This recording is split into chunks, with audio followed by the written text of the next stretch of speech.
My name's Chef Sawyer, and I'm about to cook the most beautiful, delicious grilled vegetable sandwich you've ever seen. So I got inspired to do this freshly grilled vegetable sandwich because of the season. It's springtime, we're nearing the summertime. That means these fresh vegetables are growing, produce is real nice. We have here some portabella mushrooms, some bell peppers, some squash and zucchini, red onion, long hots, and I'm also gonna make a delicious basil pesto. I have some nice beautiful pesto here, some Pecorino Romano, some cloves of garlic, a nice high quality extra virgin first cold pressed olive oil, and then for my bread choice today, I went with Ciabatta, because you can't find a better bread to put a grilled vegetable sandwich on. Let's get to it. Ciabatta. All right, a crucial step to adding lots of great flavor to your vegetables is to marinate them. And just to marinate them, I'm gonna get them ready for grilling, which means all I'm gonna do is take off the stem, and these long hots are gonna stay whole otherwise. For the squash and the zucchini, I'm gonna top and tail it like that. And now thin planks is all you want. So I stand it up. If you have a mandolin, that works fine. And just very carefully slice down. If you guys don't feel comfortable slicing it while it's stood up like that, get yourself a flat surface, lay it down, and if you prefer this method, you can just gently take off layers like this. Just make sure you are being very careful about slicing yourself. All you're looking for is something like this. Good for grilling, nice and thin. All right, peppers, you want the usable flesh only. So I started the top, try and get no waste with my pepper, and I just cut off the side. I find where the rib cage and the seeds start, and I cut it off, avoiding any of that. Rotate, and take off the last wall, leaving behind the rib cage here, that's unusable. And now I'll just come back around and gently clean out the ribs and get rid of any of the seeds inside. If you guys want to feel like a pro like me, go ahead and take off the bottom, spin it around, take off the top. You can see now where the ribs are, where it's all separated. So I start my first slice to boom, take that rib off entirely. And then you just roll it out. So you lay your pepper flat, and you just find where the next rib is, and you saw it off, and then you roll it out more, saw it off. Keep your knife flat, and boom. Now we have one nice long piece of pepper that we will just cut into some manageable size pieces. There's no waste because boom, that's a completely usable piece here. We come back, we pop out the stem, and boom, we have some usable pieces here as well. These beautiful mushroom caps, I don't want to disturb these at all. These are gonna get marinated and grilled whole. Red onion, all you want to do is slice it into some thick rings. You don't want to go too thin because if you throw these on the grill, they'll fall right through or they'll burn quickly. So something like a nice thick onion ring size, that's good for grilling right there. So I'm gonna take all my vegetables and I'm just gonna pull the rings out of the onions.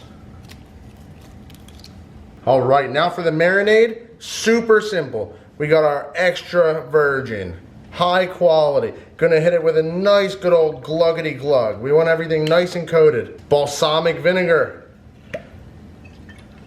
Be generous. The vegetables love the vinegar. This is a super simple marinade. You can get much more in depth if you want. Oil and vinegar is really all you need. I'm gonna add a splash of lemon juice. And now I'm gonna be pretty generous with some salt. Put that lid on it.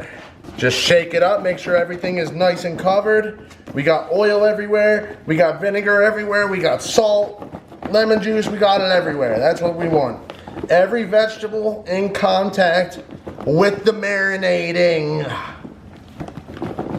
And now, refrigerate this for anywhere between 4 and 24 hours depending on how much time you have. So some people just go ahead and blend up the whole thing of basil. I prefer to pick the leaves You can do whatever you prefer, but I recommend picking the leaves if you're gonna do a pesto. Considering pesto is just about 4 or 5 ingredients, you wanna make sure what you're using is high quality. I have a beautiful basil leaf here, nice and fresh, and that's gonna make a great pesto. This Pecorino Romano is a hard salty cheese just as Parmesan is. Into your blender, go ahead and add your basil. Traditionally you use pine nuts, but here I have some sunflower seeds, which should do a similar function, just add a little bit of toasted nuttiness to it.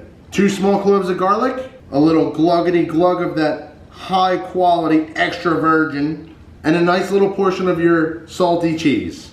And now the goal is to blend it up. And we don't add any salt in the beginning for the reason of the cheese that we're adding. It acts as a salt. We're gonna taste it and we'll adjust for seasoning after.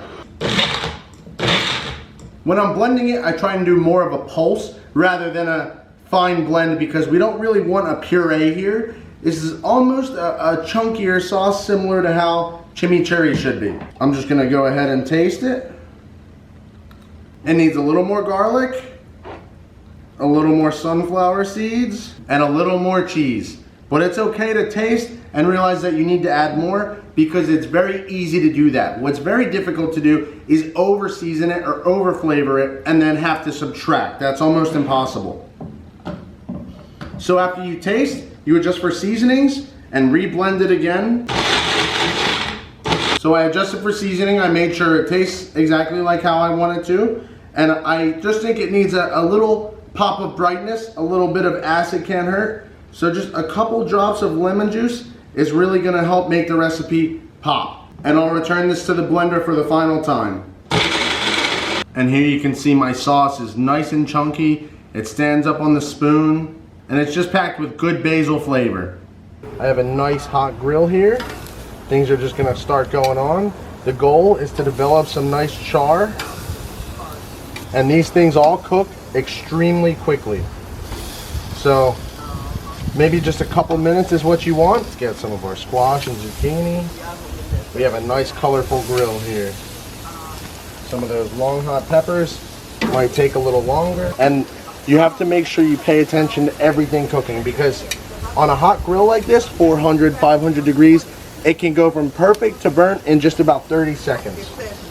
Just make sure everything is nice and spread out, that there's a lot of surface area for everybody over here. I have my tray right here ready before I start grilling. You want that ready because as soon as your vegetables are done, you're gonna wanna pull them off quickly. Once things start to get a little charred and crispy, go ahead and give it a flip. Once everything has some nice grill marks on it and it's completely cooked, it doesn't take long because it's very thin. Just go ahead and reserve it on your tray. All right, while our vegetables are grilling, it's time to slice our bread. Take the ciabatta, find it at roughly halfway through. Boom, 2 pieces of bread. And now, season them with just a little bit of olive oil because the bread is about to hit the grill too. Grilled bread, grilled sandwich, grilled vegetables, grilled everything, people. Our grilled vegetables are almost done. Here's our bread, right onto the flat grill. Press it down, make sure you got contact. We are looking for a nice, good char on that bread. All right, let's check our bread. Oh my gosh, that's looking great to me. I'll throw it up top. Oh my goodness. We want the sides of the bread that haven't touched the heat to at least get a little warm. So we'll let the bread chill up top while the thicker vegetables finish. And now we're gonna go ahead and slice our mozzarella cheese and our tomatoes for the sandwich. The tomato, we don't want to cook the tomato. That's gonna go on the sandwich raw. And I'm just gonna slice it in thin planks like all the rest of the vegetables. The mozzarella, just into nice circles. I'm gonna cut it relatively thin so that it melts better. Nice fresh mozzarella, super soft. My knife is gliding through it with ease. We got our mozzarella cut, we got our tomatoes cut, and let's make our sandwich. This beautiful, crispy, crunchy, toasted bread with the olive oil. That ciabatta is real nice. Here's our homemade pesto. All right, a nice, good covering on our ciabatta. Cheesy, garlicky, herby. You can't go wrong. All right, I think that looks good to me. We're gonna pesto one side because it's a strong flavor. Now for our vegetables, take your zucchini, lay it on. We are just gonna make sure that every single bite has a little bit of everything. So boom, a layer of zucchini on. Let's do yellow squash. Going the other way. Onions. These charred onions smell so good. Give them a smell. Give these people a smell of that charred oniony goodness. Oh yeah. Grilled peppers. We got some red. We got some yellows. Oh my goodness. This is looking so good already. Peppers everywhere. Our long hot peppers going in with the bell pepper.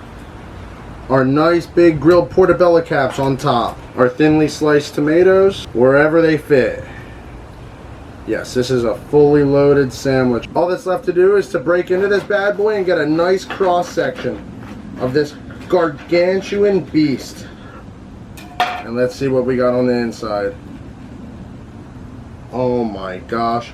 There are so many layers in here. This is a feast. We have grilled bread, pesto, squashes, peppers, onions, mushrooms, cheese, tomatoes. Look at this sandwich. Absolutely monstrous, people. And now, I just have to try it. This sandwich is an absolute beast. There's so much falling out of it, but it is packed with flavor. Those marinated vegetables, the crispy bread, the homemade pesto, oh my goodness. You can't get enough of this. You would like to eat this until you're full. And then you'd like to eat more until you're sick. And you know what? In some instances, that's okay. But for now, me and my family are about to enjoy some grilled vegetable sandwiches. Have a nice day, everybody. Chef Sawyer out of here. See you soon.